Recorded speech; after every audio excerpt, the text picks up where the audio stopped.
Good evening, Mr. Director of the Greek Consulate, Mr. Representative of the Ambassador, members and friends of our society. Thank you all very much for coming here tonight to this event. Okay, right.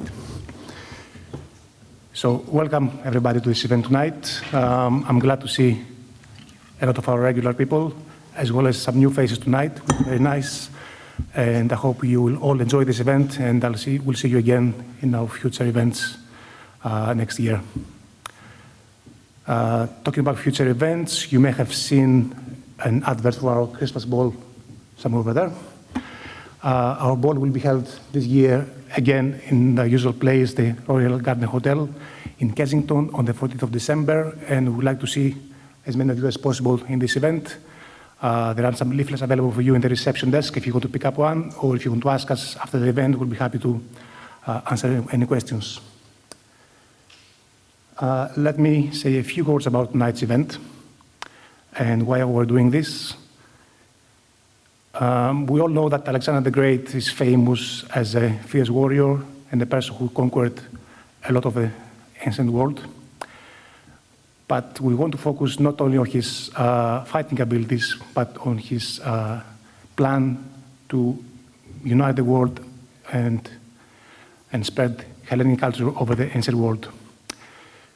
So one of the ways he tried to do that was through currency and coins. He tried to unite all of his area with his common coins and common currency so people could trade and feel as part of the same empire. And tonight we want to focus on that aspect of his legacy, which is, for me, far more important than his legacy as a conqueror or a fighter. And for that we have an excellent panel of three people from different backgrounds, but all of them are experts in Alexander, ancient Macedonia, and coins. And they will give you a very interesting background and three different perspectives on the same subject. So before we begin, let us first learn a bit more about our speakers tonight, and hand you over to Mr. Apostolou, who will read a short biography for each of the speakers. Thank you.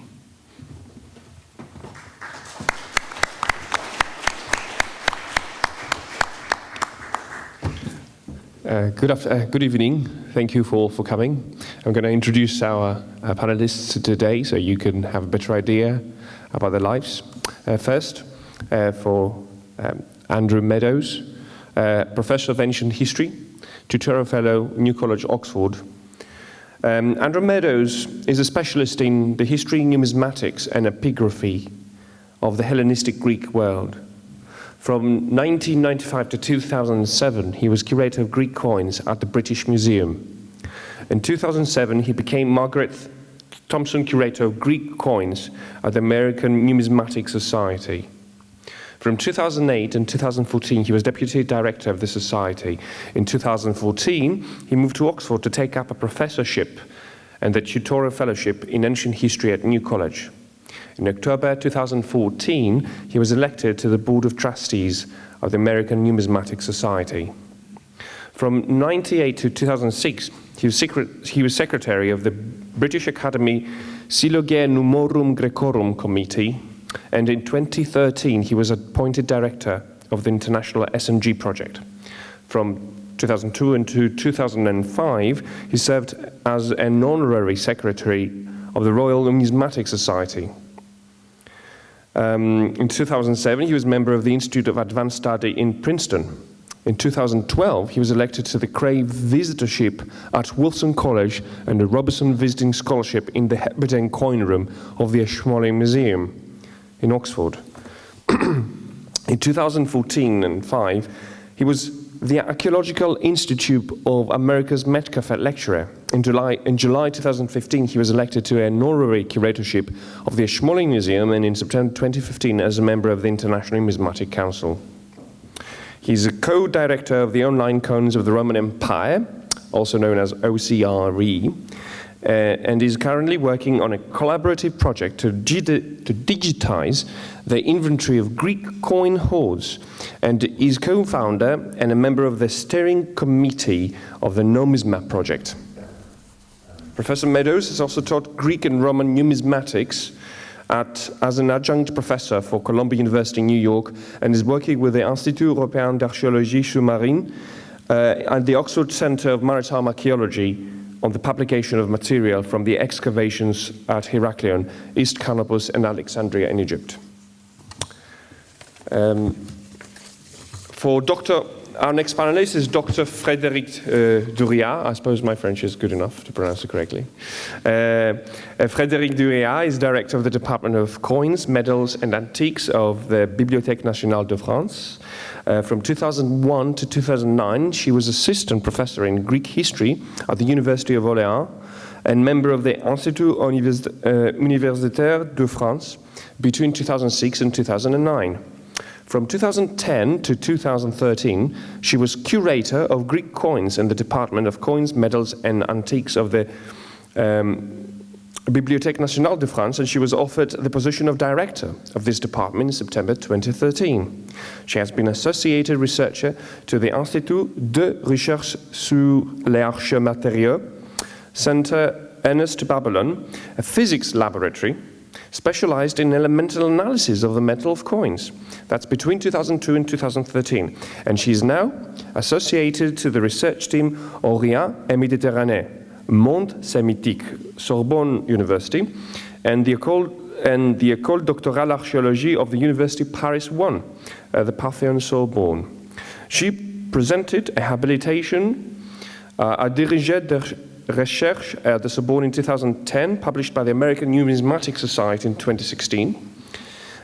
Wealth and Warfare, the Archaeology of Money in Ancient Syria, and published a monograph on a Phoenician city, Arados Hellénistique, Études historiques et monétaires. That was published in Beirut in 2005.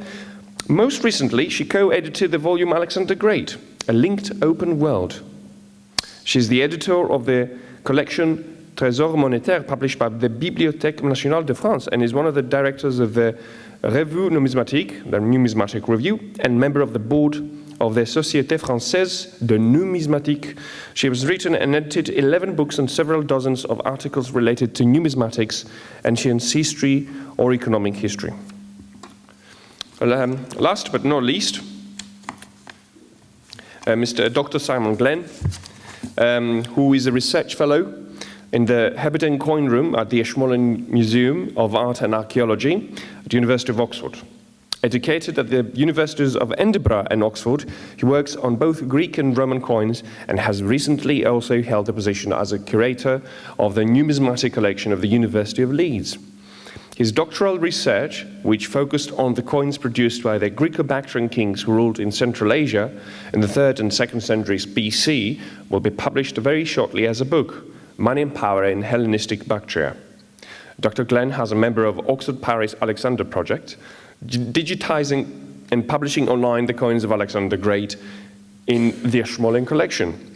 He co-edited the volume Alexander the Great, A Leaked Open World, to which he contributed papers on the coins struck under Alexander at Damascus and the topical issue of looting of cultural heritage in Syria and Afghanistan. He has also worked on Roman coin hoards, pre-Roman coins of Spain, and has recently been awarded a grant by the British Academy to study the coins produced in the east of Alexander's empire at Babylon. Dr. Glenn is a fellow and a member of the Council of the Royal Numismatic Society. I think we should give a hand to our panelists for coming here so far. And I'm looking forward to hearing them talk now. Well, I should begin by saying a very warm thank you for those equally warm introductions and welcomes. So just to introduce briefly how we're going to arrange this evening's presentations, I'll be speaking to you first on the topic you can see in front of you, what is an Alexander, offering you an introduction to the phenomenon of the coinage of Alexander the Great, both in his lifetime and after. I'll then be handing over to Dr. Duriat, who will be talking to you about the very exciting question of the gold coinage of Alexander the Great and some really, really fascinating new discoveries that have been made about where it comes from. And then finally, Dr. Glenn will be finishing by moving us way out into the east to take a look at the way in which Alexander's influence really made itself felt at the far end of his empire. Which brings me, of course, to the question of Alexander's empire. As we've already heard this evening, it was big. Alexander conquered the world everywhere from, of course, Macedonia over here in the west, right the way through to the Indus Valley in the east. How did he do for this? How did he do this? And how did he pay for it? Well, he didn't start from a good place. According to the historian Arrian, Alexander explained to his soldiers that inheriting from my father only a few gold and silver cups and not so much as 60 talents in the treasury, with debts Philip had contracted of about 500 talents, I myself borrowed another 800 in addition. He didn't receive a great deal from his father other than debts, at least as he put it. The Roman biographer Plutarch, in his Life of Alexander, tells a similar sort of story. To provision these forces, Aristobulus says, he had not more than 70 talents. Duris speaks of maintenance for only 30 days, and Onesicritus says he owed 200 talents. Besides, again, painting a picture of an Alexander who set off on this world conquest with virtually no money, but an awful lot of debt. We can contrast that with what the literary sources tell us about the amount of money Alexander acquired as he conquered the Persian Empire at Aspendos and Soli, 100, 200 talents, 3,000 talents when he got to Damascus, 4,000 or 3,000 talents when he got to Arbela, 50,000 at the Persian capital of Susa, and 120,000 at the nearby capital of Persepolis. Some 183,000 tons of silver, and if we equate it all to silver, it was a mixture of gold and silver, as we'll be hearing later, or that's about 4,765 metric tons of silver. That is a considerable amount. If we compare the amount that Alexander started with, that's the little sliver of yellow, and how much he had by the time he'd finished, it's pretty impressive. Alexander set off without the wherewithal to conquer or own this empire and ended up with, it seems, plenty. And he needed it. Here are some estimates of Alexander's salary bill in 334.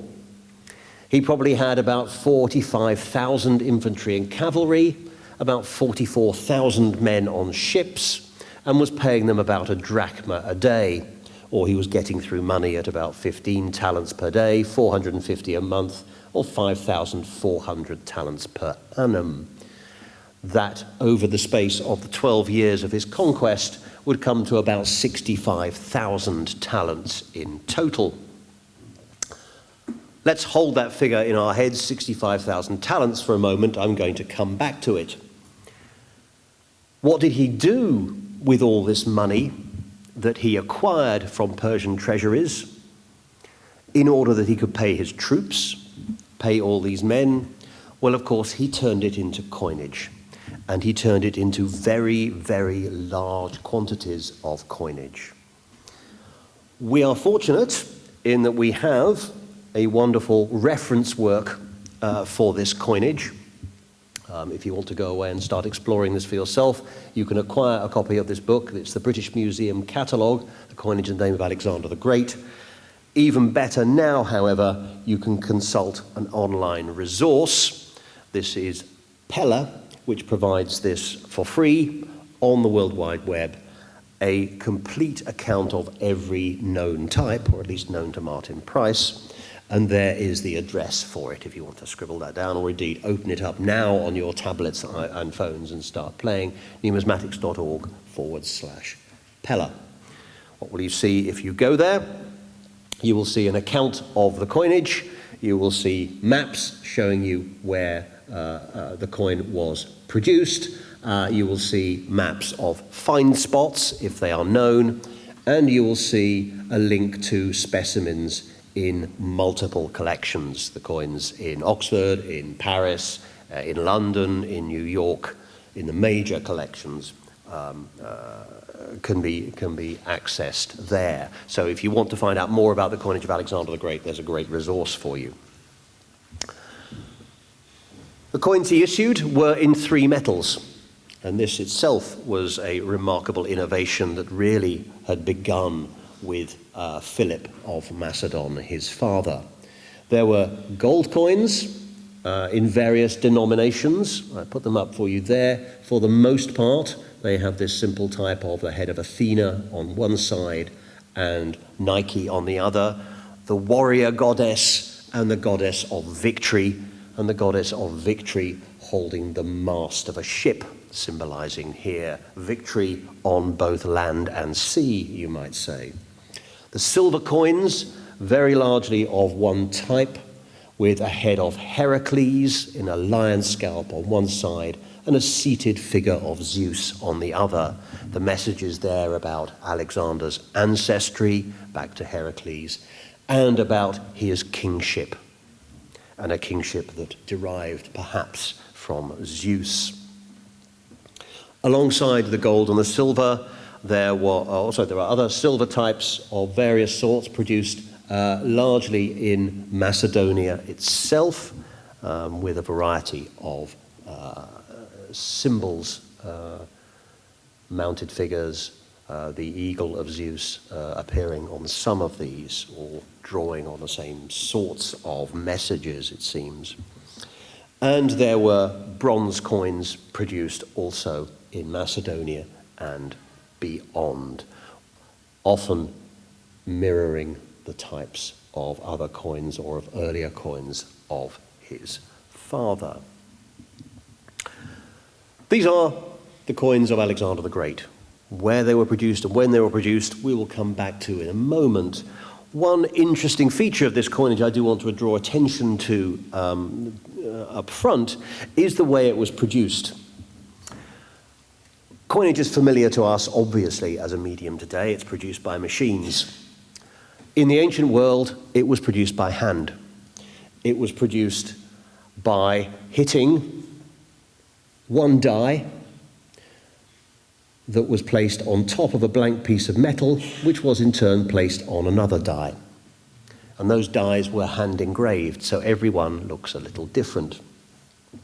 One of the things that numismatists do is collect lots and lots of coins and try to count the number of dies that were used to produce a coinage. Now that's all good, clean fun. It's like spot the difference. It's the sort of thing that we can while away many happy hours doing. It has the advantage for us that it allows us to say how big a coinage was. If we can count the number of dies, we can say it was produced from, let's say, 100 dies or 1,000 dies. And from there, we can even try to guess how many coins were produced from each die. 10,000, 15,000, for example. And that means, by counting the dies and by multiplying by numbers of coins produced from a die, we can come up with estimates for the amount of coinage Alexander produced. And here are some estimates. These are based on slightly different suppositions about numbers of dies. These are all the ranges, we think, somewhere between 1,000 and 1,400 dies for the gold, somewhere between 2,500 and 3,500 for the tetradrachms, and somewhere between 3,000 and 3,600 for the drams. And these are all figures that were calculated by a Belgian numismatist called François de Calatai. And you can see, if we multiply these out by these figures per die, we end up with figures between 65,000 and 90,000 talents in total. And if you've held that figure from earlier in your heads of circa 65,000 talents of currency needed over 12 years, you can see that this actually looks rather similar. So it looks like Alexander was indeed producing huge numbers of coins to pay these salary bills, and perhaps even more to pay for all the other things that he needed as he went. There, at any rate, is what we can do in talking about the sheer size of Alexander's coins. There were so many because they were produced in so many places. Here is a map showing you all the places where coins in the name of Alexander the Great and with the designs of Alexander the Great were produced. The red marks mints that opened and produced in Alexander's lifetime. And you can see, obviously, there are mints up in Macedonia, but there are also mints that basically trace the route of his conquest. So as he went, Alexander opened up new mints, and at every single one, pretty much, the coins looked identical. And that was also a massive innovation. Nobody had ever done this before, which meant there was an empire with one coinage everywhere. So not only did he issue masses of coin, he issued it everywhere in his empire, and it all looked the same. And this, of course, became transformational. And you can see that from the blue dots. Those are places where coins that look like Alexander's were minted after his death. So the coinage of Alexander the Great is something that doesn't just belong to Alexander, but it becomes his legacy in monetary terms. Here is just a breaking down of these by region. I'll come back to this in a moment, but you can see we've got Macedonian mints, we've got Greek mints, we've got Western Asia Minor mints, we've got African mints, Southern Asia Minor, Cyprus, the Levant, the broader East, and the Black Sea, and I've just color-coded those. We can break them down into periods of production too, essentially from his lifetime, 333, down to 324, his death in 323, and right the way down to coins still being produced in the 1st century BC, 200 years plus after Alexander's death. Can we tell the difference? Yes. Here is what coinage looks like from Alexander's lifetime. Neat, tidy, elegant, I think you would have to say. Here is what it looks like about 100 years later. Bigger coins, it's getting much more exotic, much more florid.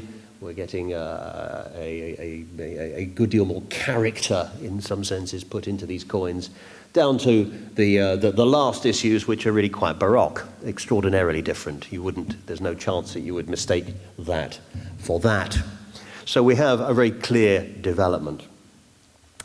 Here is just an overview of how that develops in terms of the metal, and you can see instantly that silver continues in production throughout this period. Gold and bronze are very largely confined to the time of the lifetime and the immediate successors of Alexander. Here is the map of our regions again, which I use just for the purpose of showing you this final slide, which is to show how, in geographical terms, this phenomenon developed. So in Alexander's own lifetime, we have, it seems, the very largest quantity being produced back home in Macedon. That's the dark blue.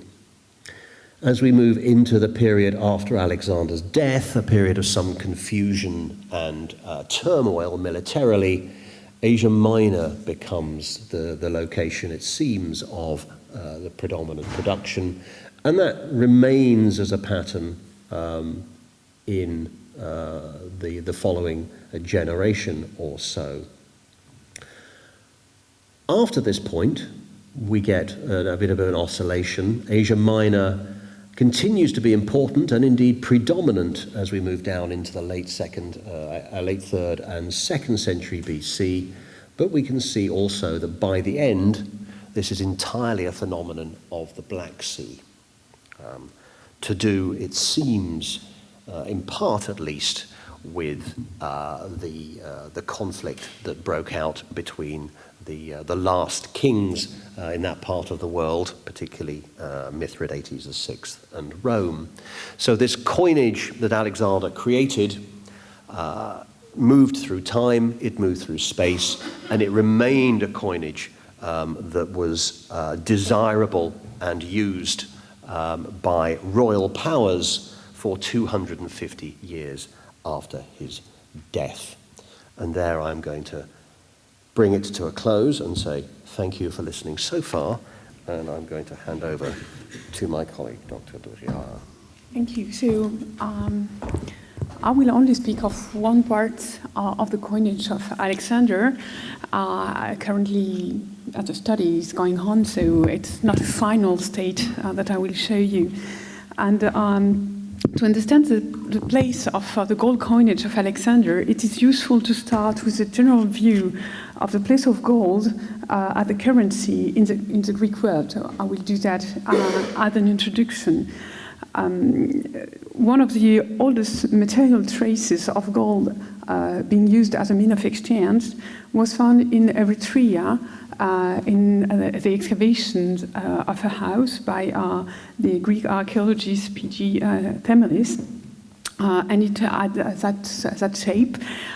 It was in fact 510 grams of gold and electrum, an alloy of gold and silver, buried in a house in a ceramic. The ceramic and the archaeological layers allow us to date it to the 8th century. It was first interpreted as the goldsmith deposit, until Georges Loridère suggested that it could be, in fact, a hoard of weight gold, which means a hoard of gold used as a mean of exchange, as we know hack silver in the Middle East, where silver was used as a mean of exchange weight. In both cases, we have scraps, jewels, cut, broken pieces of metal that were adapted to the weight you needed at the time of an exchange. And it's why Jack Roll suggested to call the Eritrea hoard a hack gold hoard. If this interpretation is right, the Eritrea hoard would be the earliest gold money hoard in the Greek world. Not, of course, the earliest gold hoard, because we have other hoards of gold objects, but in that case, we really have a mean of exchange. 1 century after the burial of the Eritrea hoard, the Greek and the Lydian in Asia Minor started issuing coins. Here again, gold plays a major role, because the first coins of the Greek world were made of electrum again, so it's an alloy of gold and silver. And from there, the use of coinage expanded in the Greek world, mostly with silver. Gold remained a specific issue of a limited number of mints. This is extremely obvious when you consider the map of all the Greek mints that we currently know. This map plots all the mints we have in the collection at the Bibliothèque Nationale de France, and we have a fairly big collection that covers most of all the mints of the Greek world. The Greek world, as you see, is very extended, because it goes from Portugal to India, and from southern Russia to Egypt.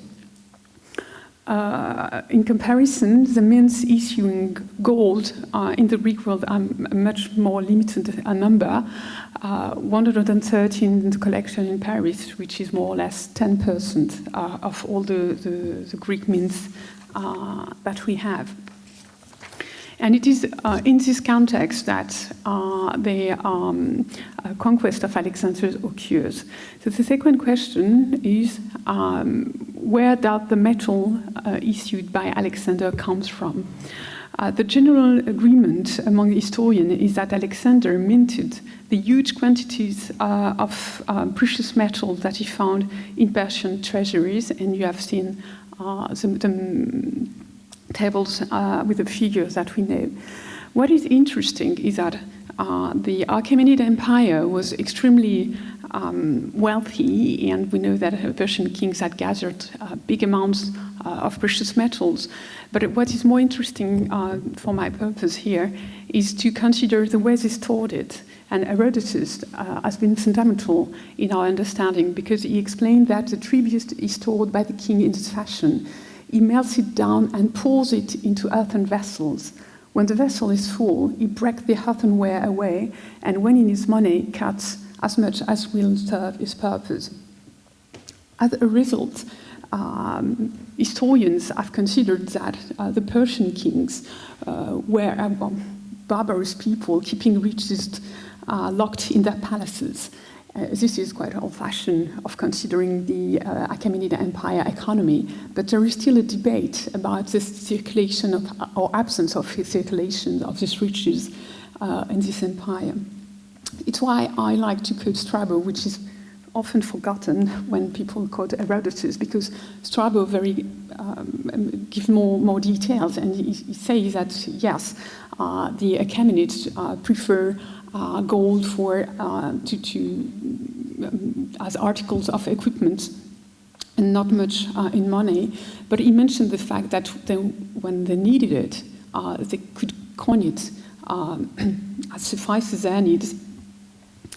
To quote the last sentence, and they coin only what money is commensurate with their expenditure. So if coinage there were, that means there was also circulation. We will see it in a minute. The second point is that, of course, this gold comes from somewhere. Herodotus, again, in the tribute list, mentions two people providing gold to the Achaemenid king. The Indians provide huge amounts every year, 360 talents of gold dust. And the Ethiopians, which is probably Nubia for us, unrefined gold too. And there are also cuneiform texts, the foundation charters of Susa, mentioning gold coming from Sardis, so Lydia, and from Bactria. And this text also mentions the goldsmith of the king, who comes from Sardis again, and from Egypt.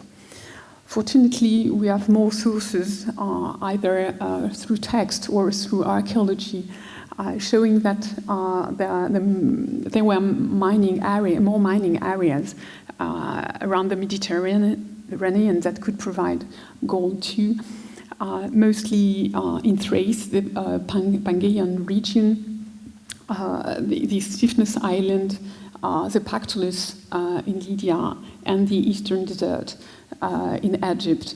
I won't mention the Western Mediterranean mines because they are not involved in Alexander's gold issues. So this metal circulated, and it circulated quite a lot in the Mediterranean area. I just mentioned the two main issues before Alexander the Great. The gold darics issued in the name of the great kings, probably in Sardis, and the electrum status of Cyzicus. That has a very interesting area of circulation, because the Cyzicus electrum is mostly found in hoards in the Aegean and the Black Sea, while the darics are more thousand. And you will see that it has, in the long-term study, an importance. Andromedas already mentioned what Alexander says. In this table, I've plotted the same figures, but according to the metals. It's interesting to note that in Diodorus and Curtius, the biggest amounts mentioned do not separate silver from gold. It's a pity for us, but we cannot say exactly which part of it was made of gold. As a result, when Alexander had enough metal, he started issuing coins. The thing is that he didn't start with his own times. In fact, the third metal that he struck was in the name of his father. You have here a stater of Philip II, for which we benefit from the complete study by Georges Loridaire, who provide us with a huge die study, which is quite unique for royal coinages. This die study is very interesting because it allows us to understand better the rhythm of production of these coins. Thanks to text, we know that Philip II started producing gold staters after taking the mines of the region of Crenitus on the Thracian coast. So that means after 357. And the king also began issuing coins called Philippian at this time, says Diodorus. Plutarch, in his Life of Alexander, mentioned the fact that Philip commemorated the victory of his chariot at the Olympic Games on his coins. It's what you have on the reverse of this coin. So, which gives us a period between 356 and 344 for the beginning of these issues. As a result, the die study of Georges Loridaire allows us to understand that, in fact, it's mostly Alexander who issued these Philips. You see that the production in the first group here, that his Philip lifetime is quite low. Well, quite low. It's not that low because the value of the gold stater is so high. But compared to what happened during Alexander lifetimes, you have the dice, number of die with this column and the number of coins here. It's quite enormous. So in fact, Alexander the Great started issuing coins with his own types and name relatively late. Only after the siege of the Phoenician city of Tyre between January and July 332. There has been a debate about among numismatists about these dates, but it's probably linked to the siege of Tyre for a very good reason. You see that the reverse of this coin shows a victory, and this victory, this strange victory, holds a wreath, but also this strange object that you will see better here. It's a stylus. A stylus was a standard on a boat on which the name of the boat was written. And it was removed from the boat by the winner of a naval battle. So very clearly, this victory is in fact mentioning a naval victory of Alexander the Great. And it would be a very rare occasion to commemorate an historical event on a Greek coin. Most of the time, Greek coins don't commemorate historical events. So it's the reason why these coins are dated after the siege of Tyre. During that siege, the Phoenician fleets from all the northern cities of Phoenicia relied Alexander, and after them all Cypriot fleet. So that means that after the victory against Tyre, Alexander was the master of the seas for the first time in the conquest, which was, of course, very important to allow him to enter the continent without having to worry about what was happening in the Mediterranean Sea. One of the interesting aspects of the gold system of Alexander the Great is that it's quite complex. You have here a stater, but you also issued double staters, so large and very beautiful coins weighing 17.20 grams. They have been considered for a long time as some sort of commemoration issues because they are so beautiful and they are quite large. Or just honorary gifts for, let's say, officers. But in fact, a recent die study showed that many of them, though they were very carefully engraved and produced, where the dies were used for such a long time that in the end there were more and more cracks and probably ended being completely broken. The weight of those coins is absolutely perfect. The standard is followed very carefully. The model is beautiful, but in the end, it's always money, and it's meant for payments, and you don't waste money recarving a die as long as you have not finished with the one you are using. Andromedas showed you that it was a complex system. You have some fraction. In fact, they are extremely rare. The hemistator and the eighth of a stator are almost unknown. I know 12 hemistators and only 2 eighths of a stator. The quarter were more frequently issued. But the bulk of the production was really made with the stators and in lower proportion with the distators. I was telling you that they are carefully produced. You can see it here. The standard. This is a study that Georges Lorider made on Philip II stators, but as I told you, the group 2 and 3 were produced by Alexander. He was trying to find out which standard it was, and he chose to study it coins in mint condition, so showing absolutely nowhere they were coming from hoards, and you see that they perfectly fit the weight standard of 8 grams 60, which is quite remarkable for people working with really elementary balances and scales and tools. Another important information is that the first issues of gold occurred in the Levant, probably in Tarsus, just after the victory on Tyre.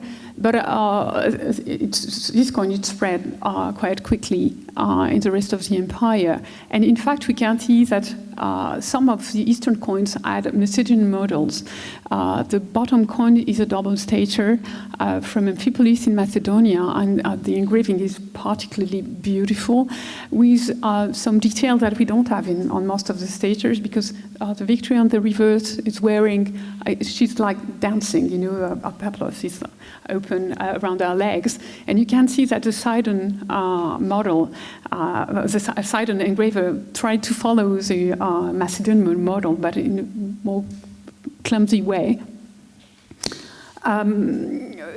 Well, these issues were occurred during Alexander's lifetime, but also posthumously, and the study of the number of mints issuing golds with Alexander types by period is quite interesting, because in fact it confirms that it's really a war coinage.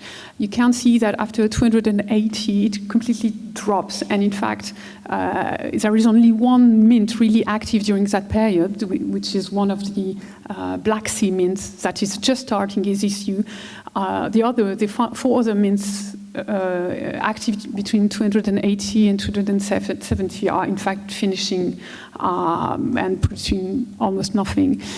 I say it's a war mint because 280 is usually considered at the year marking the end of the wars of the successors. All the immediate successors still alive at the time die in 280, and then start the Hellenistic dynasties with other wars, but in completely different proportions. So this gold, most of it is really specific to Alexander's successors. This is not to be meant to be scary. It's just a table with all the die studies of gold that are now available. More or less 1/3 of the mints have benefited from a die study. For some of them, it's not a complete die study. For instance, in Macedonia, on the top of the table, it's only a partial study of the ECs. What is very interesting is that, in fact, even with a partial study, Macedonia shows that it produced half of what we know of Alexander, the gold of Alexander. It will probably be balanced a little differently the day we have a complete die study for all the mints, but the Macedonian mints had just a tremendous output. And it shows also in the comparison between the mints, the location of the mints, and the location of the hoard, that there is a real trend to the north of the Aegean, and particularly to Macedonia, because you have here the mint issuing gold mostly during Alexander's lifetime, and here you have the places where it was ordered during Alexander's lifetime and the War of the Successors. It's really a strong feature. And that is confirmed by the analysis of the metal that we've made. So here again, I don't want to frighten you with too technical data. These are the results of the elementary analysis that we have made on the gold coins of the coin cabinet in Paris. They are non-destructive, and they allow us to look for trace elements, that is, elements that are extremely scanty in the metal, but that are stable. Here, typically, we are looking for platinum here and palladium here. On this table, on this graph, you can see the results of the Daric, so the Achaemenid gold coinage, and the Philips issued in Macedonia, but also in other mints of Alexander's empire during Alexander's lifetime, and the results of the studies of the gold of Alexander. The Macedonian issues before 328 are just here. It's the blue marks, and you can see that they contain almost no platinum and low palladium. We probably have here the fingerprints of the Thracian mines of the Pangaeum area, while the Darics are all the red spots, and the Alexander of the eastern part of the empire are there in a geometrical progression between palladium and platinum. It is interesting because when you add on this graph the results of the issues of the Hellenistic kings, and particularly of the Seleucids in Syria and the Ptolemies in Egypt, you can see that they concentrate right in the middle here of the Eastern Alexander coinage and the Darics. So we probably have here the fingerprints of the metal of the Achaemenids melted down and struck by Alexander, and then melted down again and struck by his successors in the East. If you plot those results with the other ones we have for the ancient world, you can see that the geometrical progression of the Eastern gold is still visible here. You have here the imperial gold of the Roman Empire with completely different ratio between palladium and platinum. And the big purple group with a non-geometrical ratio in the middle is made with the Western Greek gold and Carthage gold. So this is a good example of how the metal analysis can help us understanding what happened with the metal of the Persian kings and then of Alexander the Great. My conclusions here is first that coins bring a lot of new data, which make them quite enjoyable to study. It's also the whole study shows also that Alexander's gold mostly comes from the Persian treasuries, as we can see, of course, from text, but also from metal analysis and from hoarding. Another new conclusion, I must say, is that Alexander issued more gold Philips than Philip II, and the successors of Alexander issued more Alexander than Alexander himself. So it's quite interesting to see how the coinage of a famous predecessor was reused by his successors. As I told you, the Macedonian mints were the biggest gold issuers, and I believe it will remain true in the future, even if in lower proportions than what we have now. And in the end, the partiality for gold in the northern Aegean is a very long-running feature that we can see across several centuries. Thank you. Thank you very much, Frederic. I'm now going to ask Simon to come down and whisk us away to the far east of Alexander's empire.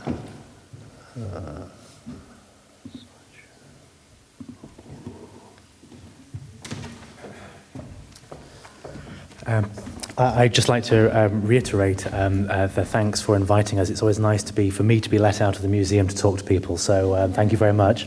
As Professor Meadows has just said, I'm going to really shift the focus of my part of this presentation, both chronologically and geographically. So the first thing I'd like to do is start off by posing a question which will be illustrated with two different maps. So this one, you have seen a similar example already, showing Alexander's campaign stretching all the way from Macedonia in the west to India in the east. The second, which is at roughly the same scale, is also similar to one you've seen before, but rather more elegant, I would say, showing lifetime and posthumous mints with a yellow and purple colour scheme here. And you will notice that there's quite a big difference here. There are lots of mints around here, but nothing at all in this eastern area, where we know that Alexander was present for quite some period of time, in fact. So what actually is going on here? It seems like it might be quite surprising, but the lack of the production of coins in that part of the world is another of the ways in which Alexander actually maintained in some ways an existing system. So putting it into context, it's always worth pointing out that when we're dealing with this part of the world, we have a very different form of evidence from further west. Sources are much more limited. There are very few epigraphic, archaeological, or indeed written sources, certainly in the period after Alexander. And often, fortunately for me, the best primary source is numismatic. But of course, coins that, even though we may not like it, do have their limitations. So we're fortunate to have lots of coins that survive from this part of the world, but actually we don't necessarily know where they were found. So comparing then this map, the evidence in this region before Alexander's arrival is no different at all. We have only 3 hoards that are particularly relevant. The first one is found in Balk, which is on the map there, in 1966, and was given a burial date of 390 to 380 based on the contents. All of which came from archaic and classical Greek mints surrounding the Mediterranean. The second one, found in Kabul, is similar with fewer coins altogether, but that was dated to 380 as well. Although actually it may now be suggested that they were deposited 50 years earlier. The second hoard found in Kabul contained not only some archaic and classical coins, but also Persian sigloi produced by the Achaemenid Empire, as well as 14 bent bar coins and 29 other local coins. And these look really very different to anything that we have seen so far. So in this part of the world, there are, on the left, these very elongated coins with 2 stamps at either end. So a similar process, but a completely different format of coinage. And then on the other side of the slide, on the right-hand slide, that's an example of a punched mark coin of the kind used in India before Alexander's arrival as well. Again, completely different, a completely irregular shape with lots of little punches, almost like hallmarks punched into the same surface of the coin. Unclear whether they're even done in the same striking or all in one go or at different stages. Really very interesting, but very difficult to understand exactly what was going on there. So that's really what coinage looks like in this part of the world before Alexander, and it's known in very small numbers. There's in fact a third hoard discovered in 2003 in Turkmenistan without a more secure find spot, and which was recorded while it was being sold. And that seems to have had a similar composition. And it gives the impression that archaic coins were able to make their way to Central Asia pretty quickly after they'd been struck, so there was clearly a significant amount of trade. Having said that there's almost no literary sources, there is a particularly relevant reference in Quintus Curtius, one of the Alexander historians, to 80 talents of what he calls signed silver, given by the Indian king Taxiles to Alexander, which may indicate that he was using some kind of coinage, but it's very unclear exactly what those words, signed silver, might mean. So the picture is slightly more nuanced. Alexander didn't introduce coinage to Central Asia, but the enormous issue of coinage that he produced further west clearly had a great impact. Although it seems that coins were not actually struck under Alexander in Central Asia, we do have what I'm going to refer to as imitation coins, which copy his types. And that raises quite an interesting question between what I'm calling imitations and coins that Professor Meadows showed you earlier on, which he called posthumous issues. So the coins, like the kind I show here, first appeared in 2001 in a hoard that was reportedly found in western Pakistan. That hoard contained lifetime and early posthumous Alexanders, as well as Seleucid and early Greco-Bactrian coins, alongside these coins, which are in fact plated, so they really are trying to imitate something. They're not solid silver all the way through. And this is the first sign of something that we'll see more often in Central Asia, in which coin types are copied schematically, where the person engraving the dies doesn't necessarily really understand the images that they are copying, and certainly doesn't understand the Greek legend on the reverse, which is just really a series of blobs, just there. So the people who produced these coins presumably are unfamiliar with any tradition of coinage, and copied what had the appearance of a coin. If you don't know that there's a whole variety of coin types in the Western Mediterranean, this is what a coin looks like to you, and this is your approximation if you're coming to make your own version of it. So that's really the period around Alexander's lifetime, but following his death, there are quite interesting changes. So we will now move later in time. Here is a map of the Hellenistic world in the 3rd century BC. And following Alexander's death, the area in the east passed to his general, Seleucus, so most of this area, including what is labelled here as the Kingdom of Bactria, so a slightly less colourful but more accurate map showing the mints of Seleucus I here, including Bactra and Iconium, which are in northeastern Afghanistan. Sorry.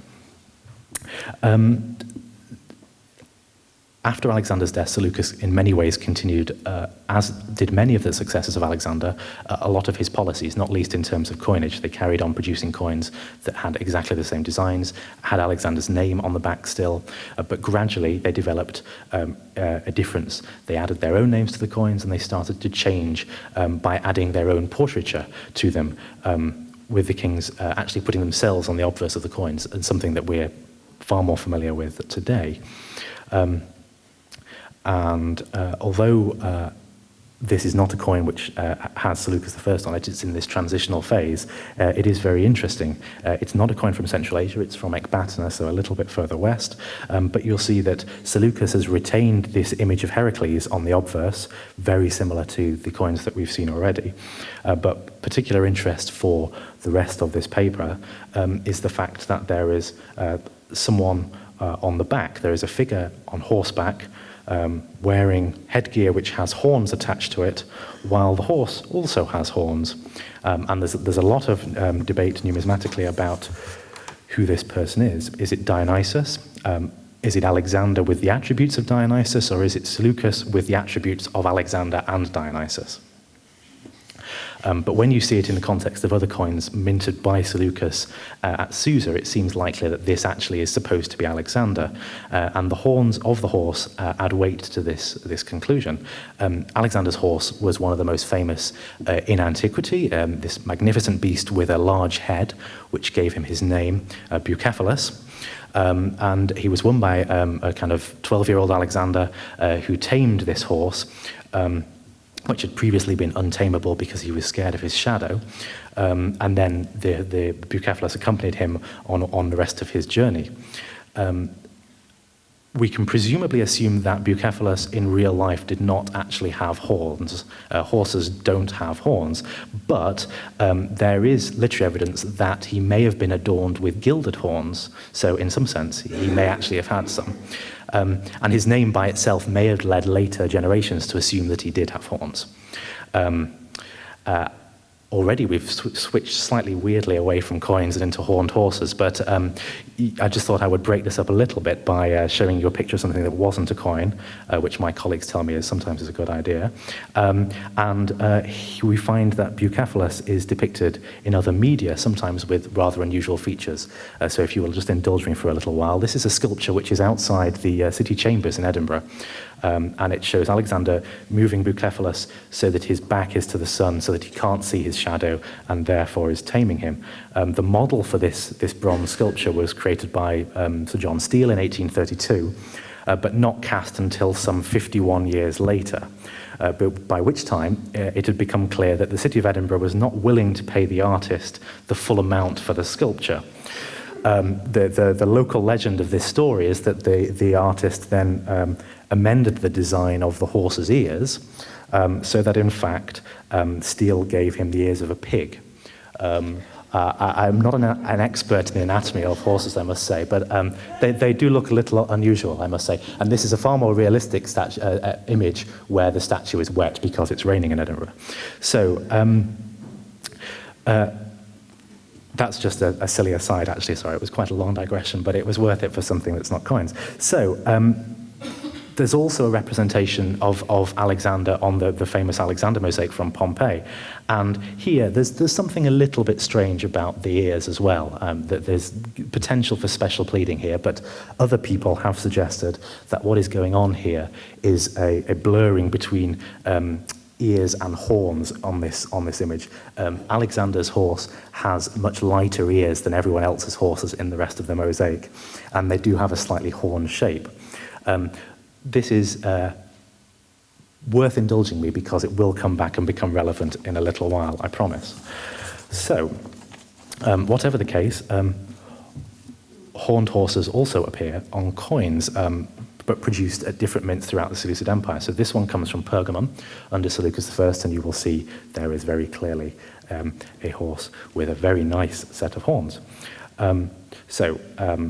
I will come back in a little while to horned horses, but move back to the focus of the presentation, which is Central Asia, specifically the area that was to become the Greco-Bactrian kingdom, which consists of modern northern Afghanistan, bits of Turkmenistan, Uzbekistan, and Tajikistan. And then there's also the later Indo-Greek kingdom, which lasted from the 2nd century BC to the 1st century AD, which is further south in northern Pakistan. Now, importantly for our purposes, a similar image to that horned horse that we just saw is found on coins from Bactria, from either the city of Iconium or Bactria, produced during the reign of the Seleucid king Antiochus I. So now we've moved to this later tradition where Hellenistic kings put themselves on one side of the coin, and on the back there's often there's a bit of freedom to choose something. You have King Antiochus, and there is a horned horse with really quite magnificent horns in this case. This, of course, is a coin that comes from Iconium, a famous city referred to by its French excavator as a Greek city in Central Asia, remarkable for many of its features which can be assumed almost to be completely from a Greek origin. You have a herm of the founder of the city, statuettes of Heracles, the Corinthian capital which led to its initial discovery, and an 8,000-seat theatre. And its role in the history of the Seleucids and the later Greco-Bactrian kingdom is unclear, as indeed is the history of this period really more generally. But it's possible to piece together a bare outline. So the Greco-Bactrian kingdom started around 250 BC when the former satrap, governor of Bactria, Diodotus, seems to have tried to declare his independence from the Seleucids, marking the beginning of what we call the Greco-Bactrian kingdom. Coins of Diodotus and his immediate successors are of this standard Seleucid type, which is by now well established. You have a diademed and idealized bust of the king on the obverse, with a deity or an attribute of the deity on the other side of the coin. But under one of these Bactrian kings, this model starts to change somewhat. So this is Euthydemus I. On his coins, which are really absolutely magnificent, particularly when they're blown up to that size, you get someone who is depicted as less idealized. It's a much more naturalistic portrait. People often comment on his jowls, which if you're trying to idealize yourself, you do not include in a portrait. And this level of portraiture really separates these Bactrian coins apart from a lot of other Hellenistic coinage. But it's difficult to determine why do this? Why do you suddenly start to portray yourself in a very naturalistic, potentially realistic way when everyone else is buffing themselves up, as it were? And given these features, we might assume that the images are reasonably accurate depictions of the king. Why give yourself jowls if you didn't actually have them? But perhaps they're designed to resonate with the likely users of the coins, who presumably are soldiers and who would therefore have been familiar with the portrait of the king. And we get all sorts of quite interesting developments in Bactria with these coins. So it's an important point that you get distinctions between these people, because sometimes they have really quite outlandish things going on. This chap, Demetrius I, who is the son of the previous king Euthydemus, is shown wearing an elephant scalp helmet,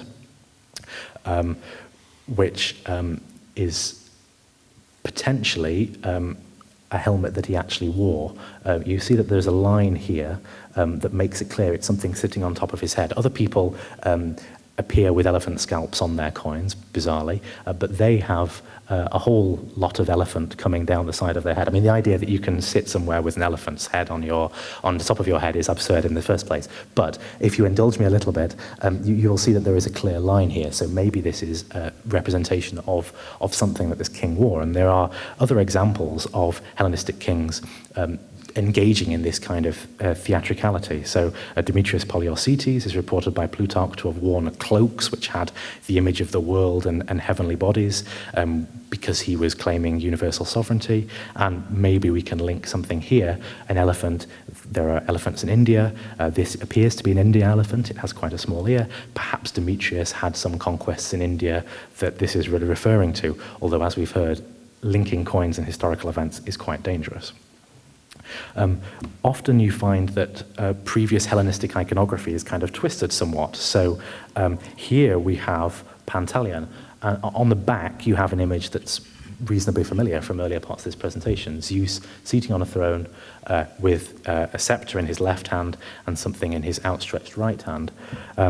But he's not holding an eagle, as we've seen from Alexander's coins. He's holding a depiction of Hecate, who is not terribly clear on this coin, but you can see her faces, and she's holding two torches out like this. Something that is not known, this kind of depiction is not known from anywhere else in the Greek world. These coins are incredibly rare, which is why that's unfortunately not the best image.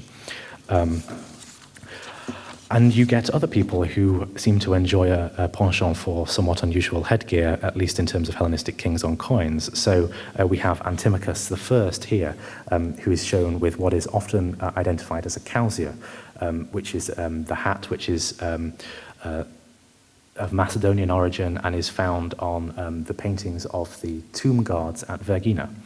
But its origin has been the subject of much debate. This format does seem to be quite different from other depictions. It's much sharper at the brim. The other feature that's often picked up on is that Antimachus has a slightly cheeky, enigmatic smile, which is there. Plenty of images of these coins, and he has this smile. What's that about? Other Hellenistic kings don't smile on their coins. If you want to look like you fit your kingship, looking cheeky is probably not the best way. So what's going on with this? Well, similar features have been read with later Roman imperial portraiture, and it's been suggested that this is, similarly, the smile of the commander who is a hardened fighter, but affable and accessible to his men.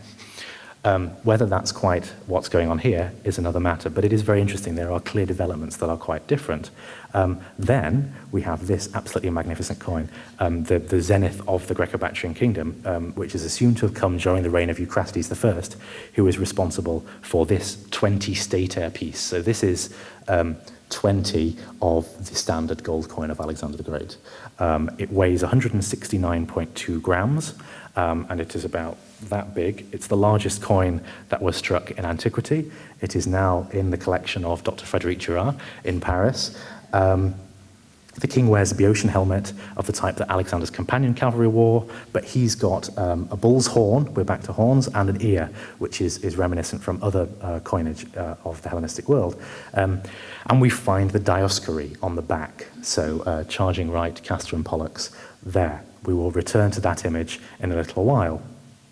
But the ultimate use of Alexander's legacy under the Bactrian kings was under one of the kings called Agathocles, who produced these coins, which are known as Pedigree Coins. We know nothing about Agathocles except for his coins. He is not mentioned in any literary sources. There is no archaeological record. There's no epigraphy for him. We just have coins. Here is one of his issues, and he is copying, like for like, the images of Alexander the Great from his coins. Hence the term pedigree coins, the idea being that he is suggesting his legitimacy goes all the way back to Alexander. There is a whole sequence of these which goes back through Bactrian kings, and ultimately Alexander is the last person to appear. The coins have also been used as evidence to suggest that the image of Alexander's obverse, which is Heracles, has been assimilated, at least by this point in the 2nd century BC, with the image of Alexander himself. That's also quite interesting. There's so many of these coins around that people have started to confuse the image into actually a portrait of Alexander. But again, this is very much one side of the story. Agathocles, the same person who is producing coins to create a link back to Alexander, is also striking coins that look like this. This has absolutely no Greek on it. It has this image, which is, there we go. There is a railing with a tree in it, and on the back you have a 6-arched hill with an Indian script underneath, which reads Agathocleasa. So his name has been transliterated into Prakrit, written in the Khroshti script, and the image is likely to be interpreted as the Bodhi tree, which is the image under which the Buddha gained enlightenment, the tree under which, sorry. So you have someone who is has a Greek name, but is using all of this imagery from a different background. But these coins are only produced in low denominations. His high-value coins are those coins with only Greek on them, with nice silver. So, later on in the Indo-Greek kingdom, we get these bilingual silver coins, which again are really very nice. You get syncretic types. You have Zeus riding an elephant, which is an image that you don't find in the Mediterranean. But here, there's often images that are quite Hellenistic in style. So this is Philoxenos. He's got a diadem on the obverse with a Greek legend. And on the back, there is a figure on horseback who is normally identified as the king. And he's wearing a Boeotian helmet and he's got a diadem. But it's recently been suggested that this actually is a depiction of Alexander. It occupies the reverse of the coin, which is always the side that has a god or an attribute of a god on the back. This is in the late 2nd, early 1st century BC, so we are a long way after Alexander, who has been deified by this point. And you will notice some unusual marks around the head of the horse. On this particular example, which is in the Ashmolean collection, I dismiss this as a flaw on the die of the kind that we saw earlier on. But actually, this reverse type was used under a number of Indo-Greek kings. And this is just the first example. This is Antimachus II. He's got a horse on the back. He's got Nike on the obverse, but on the back, he has someone with a Boeotian helmet, a diadem, riding a horse, which has some funny things on its head. Let's keep going. Four more coins from the Hebden coin room, struck under different kings. And on all of these examples, you have odd horn-like shapes around the horse's head.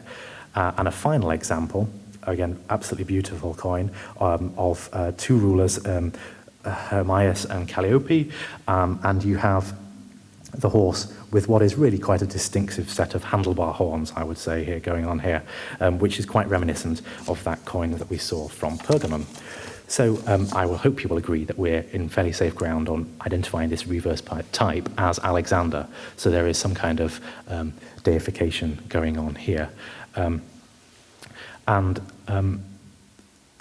Many of these features of coins introduced to the region by Alexander continued in use under the Kushans and successive dynasties until the arrival of Islam. And now we will shift much further in time, just quickly, because even with non-pictorial types on the coins like this, you have one ruler who ruled from 1296 to 1316 who referred to himself as Sikander al-Thani, the second Alexander. He also defeated the Mongols and launched in expeditions against them into Central Asia. So this is perhaps an important part of using this kind of title. And the memory and significance of Alexander, even so far removed in time at this stage, is clearly so strong and is being invoked even on coins that are of a completely different character.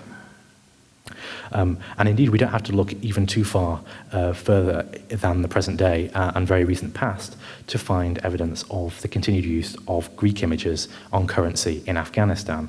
So this banknote, which is part of a series that was introduced in 2002 following the NATO-led invasion of Afghanistan, includes the seal of the Afghanistan Bank on the back on the right-hand side. And that image is familiar from the Greco-Bactrian coins that I showed you earlier on. And this image has for some time been a passing curiosity for people who study Hellenistic Central Asia. The seal, for example, makes an appearance in a book called The Lost World of the Golden King, in which the errors of the Greek legend are lamented, which I think is a little bit harsh, but anyway. Recently, however, Dr. Llewellyn Morgan of Brasenose College in Oxford has published a blog post about this banknote, trying to establish how the reverse type of Eucratides came to be adopted by the National Bank of Afghanistan in 2002. His blog created a lot of interest in Afghanistan itself and has provided some interesting insight into how the seal is viewed, at least there, or was a couple of years ago. A council member of the Afghanistan Bank has even indicated that the design of the seal was a concern for some time in the bank when it was thought that the Greek legend had religious connections and that the image depicted the god of wealth.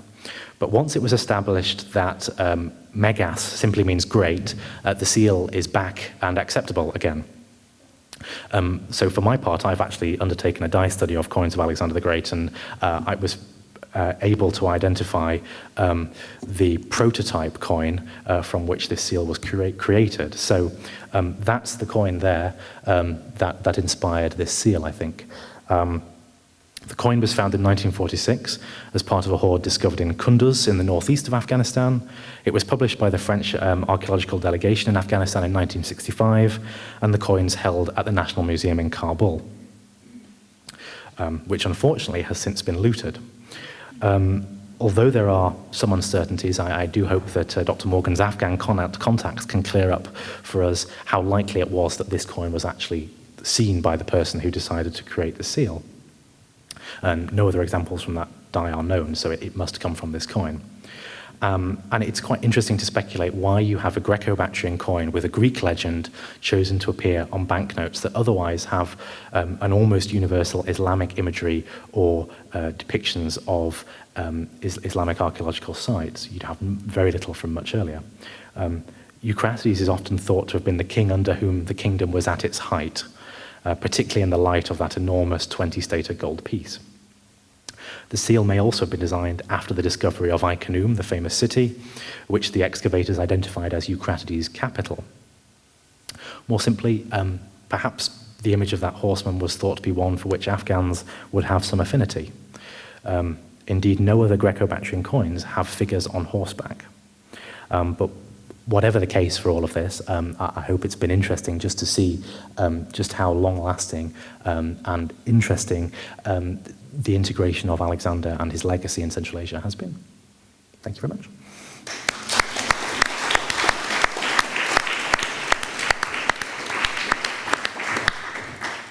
So, a very, very big thank you to all our speakers for their informative presentations. And I'm sure we all learned a few new things today, and surely I did. So now it's your chance to ask some questions, so feel free to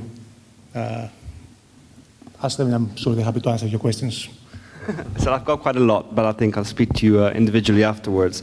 I was quite intrigued to hear that there were about 10 to 15,000 produced from each die in terms of the series of Alexander, because I collect ancient coins, and in terms of the Athenian tetradrachmas from about 454 to 404 BC, you rarely find the same die type. So the question is, did the technique change a lot between 450 BC to 340 BC, say, when they were produced, the Alexander types? Did they use different metals? Did they move from bronze to iron, and therefore they could produce more coins with the same die, or what happened?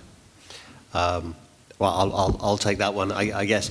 I don't think much changed, technologically speaking. I think the reason that you're not seeing many die duplicates in the Athenian series from 450 to 400, let's say, is simply that Athenian coinage was massive in that period. Absolutely colossal. It was the biggest coinage that had existed prior to the coinage of Alexander the Great. I have done a die study of a part of that coinage from a hoard that was found in Iran, where I had, I think, about 300 coins and about 298 dies, which suggests to me that we are talking about, you know, an enormous coinage of that period. So I don't think anything has changed in terms of quantity. Given the length of time we are talking about, in the case of the Alexanders, they read about 260 years. That's right, and the Greek drachma, the Attic Greek drachma, were probably 400 years, because I think it was still used during the Roman period. Now, during this time, has the content of the metal been maintained, or were there attempts at debasement? And if so, how do the two series of coins, that is, the Attic drachma and the Alexanders, fare or compare? Can I hand the metal question to you? So the question is there any obvious debasement either in, let's say, the Athenian series or the Alexander? Well, not in this series, not Athenian nor the Alexander. It's specific quality of the Greek coinage that most of the time it's very, very high silver or gold content. When I say very, very high, it's as high as it was possible to refine the metal. So when we've made this analysis on the coinage, but not only on the Alexander, we all often have 98% of gold or silver in the coin. It's some sort of small pure ingot. It's purer than our jewels, for instance. The debasement occurs, but in later periods most of the time. For instance, at the Ptolemies, the Ptolemaic coinage. You can answer that question better than me, probably. The Ptolemaic coinage at the end of the dynasty has debasement. In certain circumstances, we have debasement, but it remains rather limited in the Greek world. The debasement is mostly a phenomenon of the Roman Empire. Do we have any knowledge of the silver content of what's going on in Afghanistan? Yes, we know that the silver content was equally high. So 98% silver, as pure as they could get it. So absolutely no debasement. So the message is you could trust the Greeks, but you couldn't trust the Romans. I was curious about the dyes. It must have been very different producing bronze coins, for example, which would have been much harder than the gold, which, as we just heard, was very pure. Do we know what the dyes were made of and what tools we used to cut them? Yes, very hard bronze most of the time. The thing is that most of the dyes of Greek coins that are available, for instance, in auctions or even in collections are forgeries. There is maybe 2 or 3 dies that are probably genuine. These ones are all in very hard bronze. That means that the proportion of tin is important. 1/4 of it was tin, and a low content of lead. So that also means that they could be broken, because that makes an alloy that is hard and breakable. That explains the cracks you've seen on the coins, for instance. Although any die ends cracking. So, iron could be used, but it's mostly a later phenomenon. For instance, in the Celtic world, there are lots of iron, and even steel dies.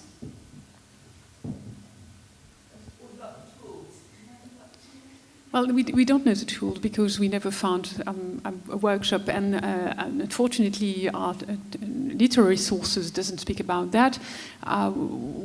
What is generally thought is that it's the same tools as a gem engraver.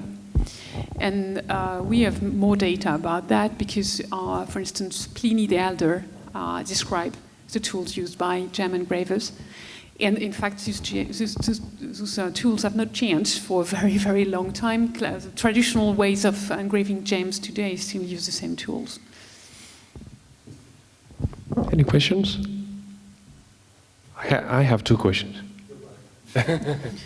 Okay, so the first is, we know that the Alexander world was, some describe it as proto-capitalist. It was the kind of beginning. I would like you to tell us your opinion about this and how extensive the use of coinage was in this environment. Was it why would it be so important for them to stamp and produce this kind of coinage in the ancient world before Alexander and after? And the second question, maybe silly thought of mine maybe, but I try to relate it technologically. You probably know. If an ancient civilization is able to mint and to use this kind of metallurgy to mint and massively produce coins, why was there no printing press in ancient world? I always connected those 2 things. Was there no printing press? Printing press. You work in a library, I think you can answer the printing press. I think I can answer the purpose of coinage, though. I think, yes. You can think. Okay. So I think certainly Alexander's purpose, as you've seen, is to pay his debts. And a lot of the work that I've done, certainly at Damascus, as you kindly mentioned, shows that there is just absolutely frantic production of coinage. You capture the metal, you strike it as fast as possible into coinage, and then you move on. And that's a lot of the pattern, at least while he's alive and during a lot of the conquests. Later on, I think you can make quite a clear argument that a lot of the coinage is being used by the successors to fund their warfare as well. That is certainly the explanation that is given by most people. Whether there is, literary sources are quite difficult on this as well. I think you can maybe assume that things are being paid in different ways, and is everything that's being charged at a particular value actually being paid in coin is a problem. But I think certainly Bactrian kings produce coins that show them as military men because they are going straight to soldiers. You need the soldiers to stay loyal so that you can remain king. That's maybe something of an oversimplification, but I think that's the root of a lot of what it is. I don't know. In my just to clarify, so there was not a currency-based economy like we have now? Oops. Well, it's still coinage, and it's a medium of exchange that is much easier than chopping up bits of gold. But if you are the issuing authority, I think your initial reason to produce it is to make payments. I don't know, maybe. I see. The thing is that you've seen the weight gold I showed on my first slides. It's much easier to count your gold or your silver than to weight it. It's quicker.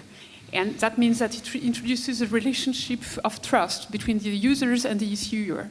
It's easy to do that when you are at the head of an army, and you are leading them to a conquest, and you show your money. You know, I would not use the word capitalistic for Alexander or anything ancient, in fact. May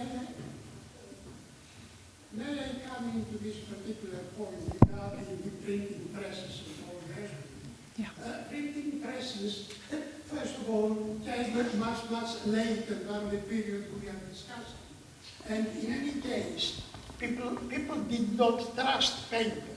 Even today, the paper money which we have is not the value which the paper says that it is. Let me go back to this. I'm not talking about paper money. I'm talking about this kind of technology. You've obviously explained that to mark and mint is, although it's labor intensive, it seems to me, that's where it comes from. I always thought maybe did you want to go through this whole process? But you just said that it was just easier to mark it rather than weigh it. That's also a labor intensive process that didn't come to my mind. But now the second thing is having that technology. I don't know if this is your field of study. I was bugged me in a way, wondered why, if these were quite advanced technologies, why didn't they do this for at least, not books, at least print things. They had seals, they had mints. So I thought they had this kind of mass production, but they never thought of doing this with inscriptions or kind of ancient leaflets. I don't know, maybe it's just a silly conjecture. It's not my field at all, and this might be rather a glib answer, but one reason might be that they had no paper. Yeah, but if I may, what you are mentioning is that I'm not sure if my English would be correct there, but in French it would be called scriptural money. I mean, it's not, you don't need to print that. They have it. They use credit, and quite a lot. And much more credit than coinage, in fact. It's why the three of us say that, in fact, coinage is related to war, because it's very different when you have to pay an army. And if I may, I first misunderstood what you said, because I wondered if you were wondering why there were not mechanical way of producing coins, which are much faster and more efficient. But that's not efficient in the case of a campaign like Alexander's one, because in fact he issued coinage all along a strip to the east. And the way the produced coin was very light, in fact. You can carry it with you and produce coins every night if you want. It's not that difficult. By the way, I've done it. We had experiments to try to do it. And even for someone like me, who is not at all a metallurgist, you can learn to do it in a couple of hours. It's quite efficient.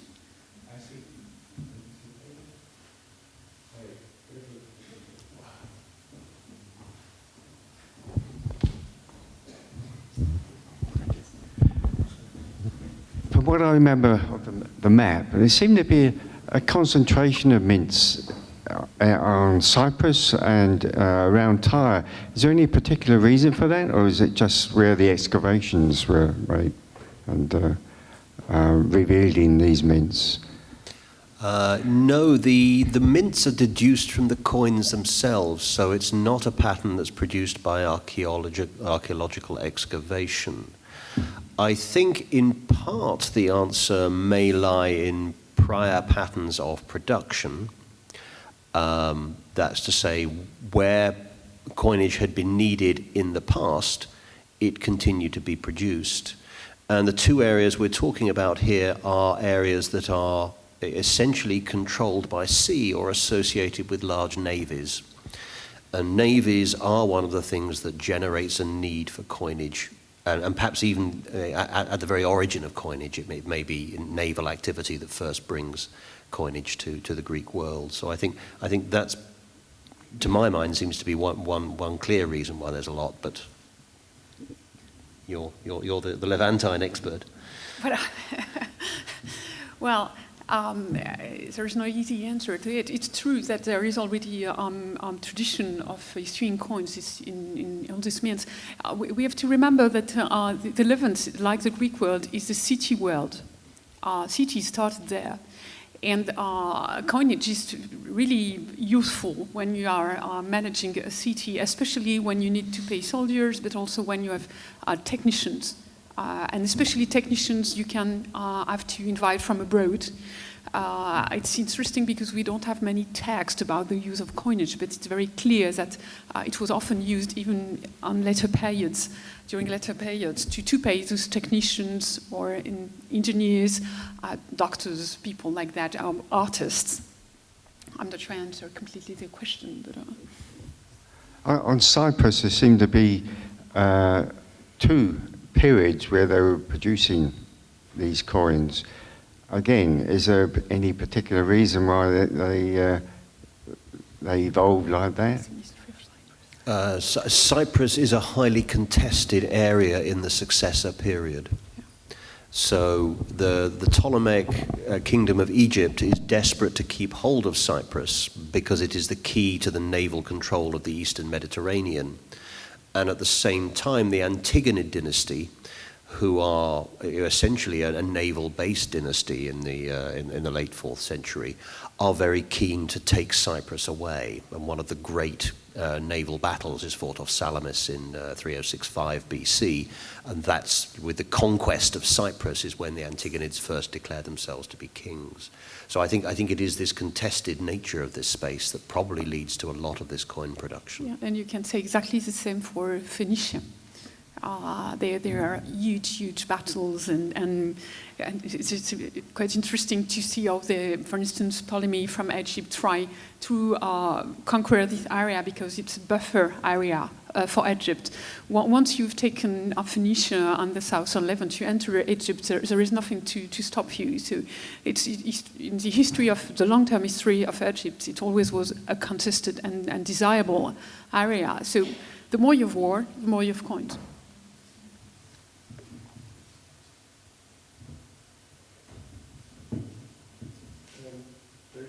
There is time for some questions. Yes.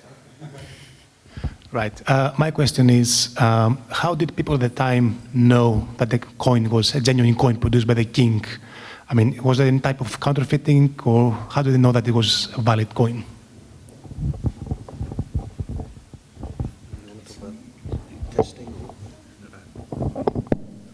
Okay. So you can weigh the coin, first of all, to check that it's a reasonably close approximation. You can test your coins using a touchstone, which is not particularly easy to gauge just how pure the metal might be. But a lot of what goes on is plating of coins, I think, which is very clear. And indeed, you will find that a lot of the Alexander coins that are found in Egypt have chisel marks in them where they've been cut, sometimes almost all the way through, to make it clear that it is silver all the way through the coin, so that it's not a plated core. So there are quite easy ways to create these forgeries, and indeed, why not? If everyone knows that this kind of coin is the accepted currency, you may as well have a go. But you, as you see, the artistic standard is quite high. You need someone who knows what they're doing to engrave a dies that will create something that is passable. I mean, you saw the coin from Pakistan. That's clearly not something that would be confused for that beautiful Amphipolis tetradrachm that Andy showed us. So I think that's quite a long answer, and I hope I've covered everything that you asked, but I don't know if Frederick will help. But there are funny stories about plated coins, and curiously, the ancient could plate even tiny coins. I've seen the Phoenician produced extremely small coins, under 1 gram sometimes, and even smaller than that. And we have in the East plated coins that are half of a gram. So it's probably the work of the mint itself. It's not really a forgery, and generally it's considered because you earn no money doing that.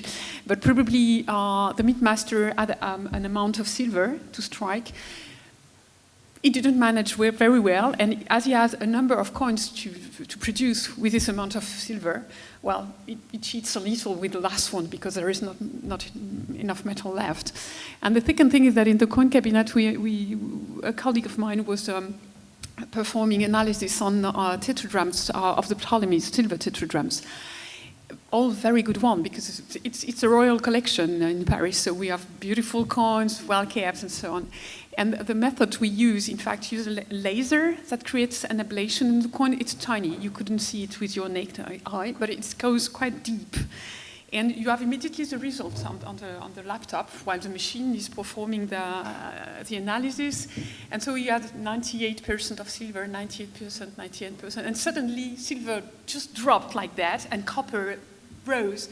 You had a plated coin. We just never knew it. And we would never have known it hadn't we performed the analysis. It was perfect.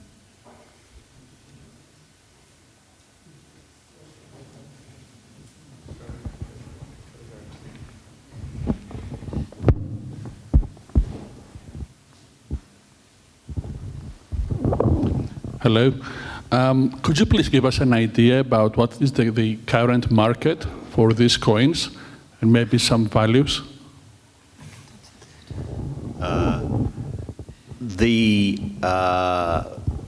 The market currently for these coins is enormous. There are thousands probably of Alexanders and posthumous Alexanders on the market every year.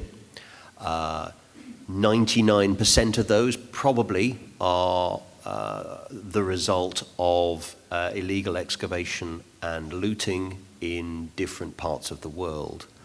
One area, and Frederic and Simon have done more work on this than I have, but of course one area that's yielding a very large number of these at the moment is Syria, and the areas around Syria where there is warfare going on, where there is a lot of high explosive going off, a lot of earth is moving, and in those circumstances hordes of coins are found. So the market in certain areas is bigger than it's ever been, and this tends to follow, and both Simon and Frederic have shown this, so I shouldn't be answering this question, but where we have instances of modern warfare, the coinage from that part of the world just shoots up on the market. It's just heartbreaking, I must say, to study this. But very interestingly, Simon and I performed the same sort of researches at the same time. I was working on Syria and Simon on Afghanistan. And it's very interesting because I've started, well, I finished my first work the day the Arab Spring started in Tunisia. So I had the result before that. And very clearly you could see that the different wars of the Middle East showed an increase in the coins found in very high proportions. And it tended to drop when the Arab Spring started. And since then, the market just blew up. It's really heartbreaking because everything is coming from illegal excavation. You could say a word maybe about the war in Afghanistan about that. Yes, so I undertook a dye study of these coins from Afghanistan, which makes it very clear, it makes it very easy to say when a coin first appears on the market. And as has been said, if you map that on a graph, you will find that in Afghanistan there is a peak in 1993, which is the start of the Afghan Civil War, and the looting of the Kabul Museum, which was destroyed in a missile attack. And there are then enormous peaks around about 2002. So when there is a NATO troop presence in Afghanistan, the numbers are absolutely through the roof. All of these coins have appeared. Interestingly, Afghanistan, the Soviet presence makes no difference at all. There are almost no coins from the period of the 1980s, which is interesting. And I had a picture up there at one point of Iconium, the city, in the bottom right-hand corner of the slide. I had a map of the Acropolis of Iconium and the lower area, the administrative quarter. The Acropolis was used as a Northern Alliance gun emplacement in the Afghan war, and the Acropolis, and the administrative quarter is now covered in test pits dug by illegal looters, about one every 30 centimeters. If you go on and look at a satellite photograph, you can see it's absolutely devastating for this site. We almost certainly have no idea what they found. And they clearly were finding things. If you're going with a metal detector, you don't dig a hole unless it beeps. So something has probably come out of every one of those holes. And a lot of those things are coins, and we will never know where they came from. All I can do is tell you that lots of them have appeared for sale, which is so sad. Yeah. I had an appointment 3 weeks ago with the French customs because they need our help because they say they see so many coins that they are just overwhelmed and don't know how to deal with it because they are serial objects. It's very different from a painting or a sculpture. It has no unique identity, and if there is not a previous picture, you can't identify a coin as being that coin. It's just a series. And we are trying to build tools. There is currently a big European grant running and gathering several European countries, including Cyprus, to try to create tools between enforcement services and archaeologists. And Andy and I are working with them to try to see how we can help and try to do something like that. But it's still digging a mountain with a teaspoon, I'm afraid. Okay, we have maybe time for one more question. Yeah. Oh, I think we have two. Okay.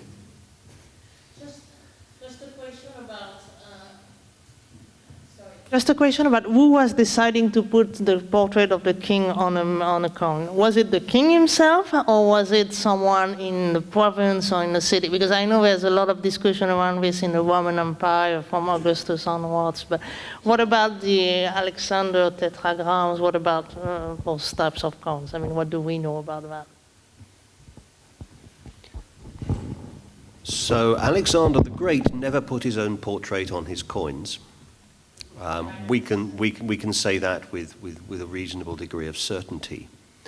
The first portraits of living kings appear in the generation afterwards. So the first generation of successors begin to put portraits on their coins. None of those are straightforward portraits. They almost all have some sort of divine attribute. So these are appearing as divine men. Whose decision that was is, I think, impossible to say. And this is often the case with ancient coins, where we happily assume that if it appears on the coin, then the king wanted it. That seems like a reasonable assumption, but I'm not aware that we can actually prove that.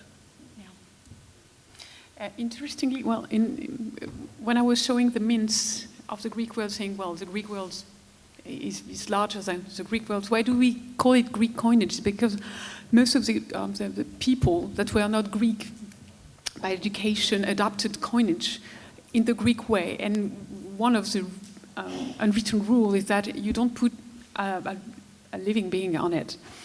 So most of the time with gold, we have objects that are symbolic of a city, of a people. Among the very first human portraits, we have Persian satraps. So it comes from foreign culture, in fact. Okay, yeah, I think we've reached our half-hour mark for questions. So thank you very much all for coming, and we hope to see you again in our future events from next year. And a big thank you to our speakers for coming tonight and speaking to us and give us all this useful information. Thank you very much and good night.